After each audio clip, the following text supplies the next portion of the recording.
Here's a hypothetical for you. Let's say you're all caught up on My Hero Academia. You've gone and seen all the hot, new superhero movies that are out.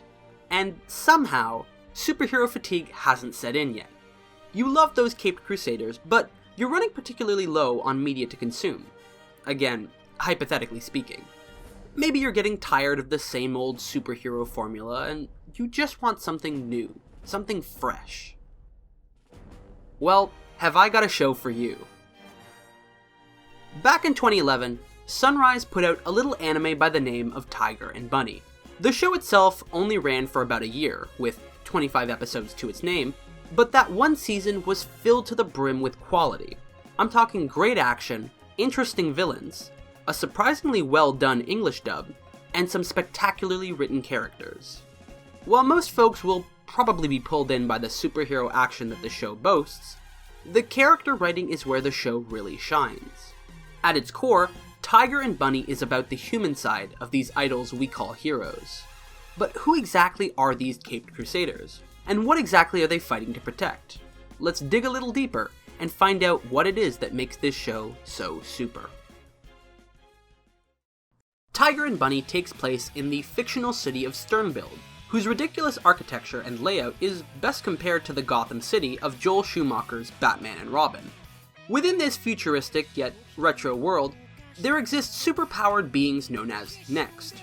While a good number of these Next turn to crime, there also exists a group of elite heroes who work to protect the good people of the city. Being a full-time hero isn't exactly the most glamorous job, at least not in traditional superhero stories. In Tiger and Bunny, however, the exploits of these heroic individuals are broadcast live on Hero TV, one of the most popular shows on television. Each episode, the heroes compete to gain as many points as possible, which are all tallied up at the end of the season, and the person with the most points is crowned the King of Heroes. On top of all the fame, these heroes also receive a number of sponsorships from major companies within the city. While some companies simply advertise their products on our heroes' costumes, each hero ultimately works for one major sponsor, deciding what sort of direction their character should take, what sort of costume they should wear, etc. In essence, Hero TV is just a superpowered WWE mixed with all the flagrant product placement of NASCAR. Our story follows the exploits of veteran hero Kotetsu Kaburagi, better known as the hero Wild Tiger. Kotetsu has what he calls his 100 power, which enhances his physical abilities 100-fold, but this effect only lasts for 5 minutes. Right out the gate, we see that Kotetsu is a truly heroic individual, focused on saving lives rather than scoring points. His selfless heroics not only land him one of the bottom spots on the hero ranking, but he quickly finds himself out of a job when the company he's working for goes bankrupt. When Kotetsu appears to be at his lowest point, he's quickly hired by Apollon Media, and forced to work alongside Barnaby Brooks Jr., the newest addition to Hero TV and a man with the exact same power as Kotetsu. From there, we see this unlikely duo overcome the odds and work together to keep Sternbild safe. It's a classic buddy cop plot, except this time our veteran hero is a goofball with a heart of gold, and our rookie is cold, calculating, and methodical. For the first couple of episodes, things play out as you'd expect. Our heroes face off against some low-level villain of the week, Tiger and Barnaby bicker like schoolchildren, but they ultimately save the day. These initial episodes also tend to shine a spotlight on the many side characters within the show's universe.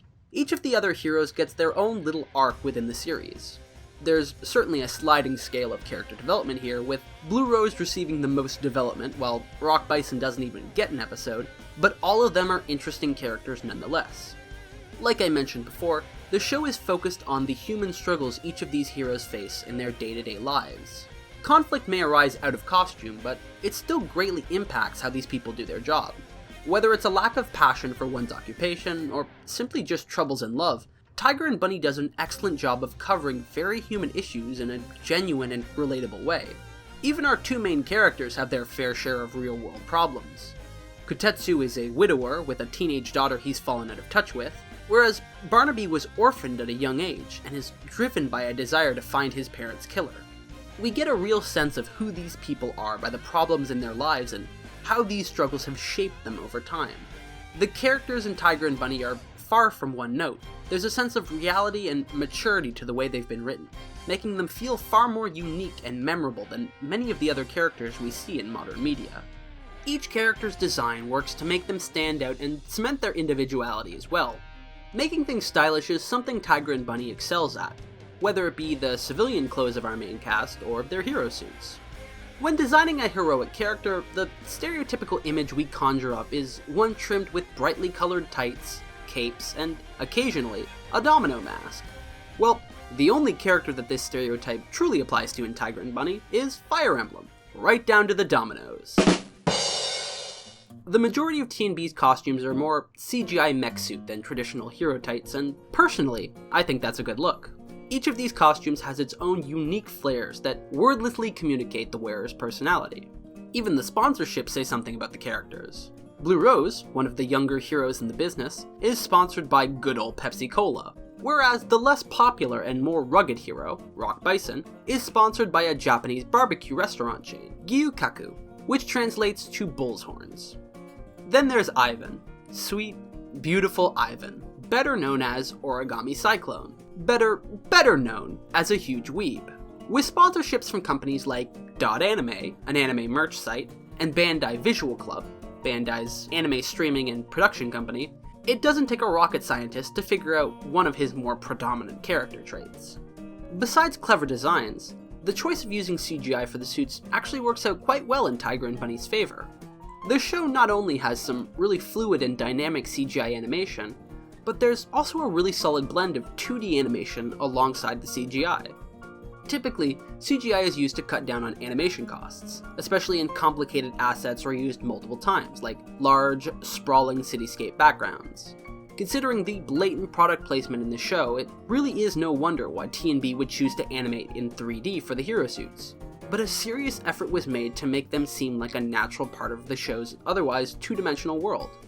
Things like Tiger and Barnaby's visors coming up every now and again in order to animate more expressive faces alongside the suits. That stuff goes a long way, and while there are several instances where the CGI looks rather jarring, namely any and all of the Fire Emblem scenes, an effort was put in, and I appreciate that. This effort persists throughout the entirety of T&B, but after the credits roll on that 25th episode, what exactly comes next? Well, the anime did get 2 feature-length films. Tiger and Bunny The Beginning, which acts as a sort of retelling of the first half of the show with a bit of extra content, and Tiger and Bunny The Rising. The Rising takes place a year after the original series concludes. So for viewers interested in seeing an action-packed epilogue film, this one's for you. After The Rising's release in 2014, however, there hasn't been any real Tiger and Bunny content since. At least, not until this year. Back in September, Sunrise premiered a brand new anime that was originally announced as a new Tiger and Bunny project.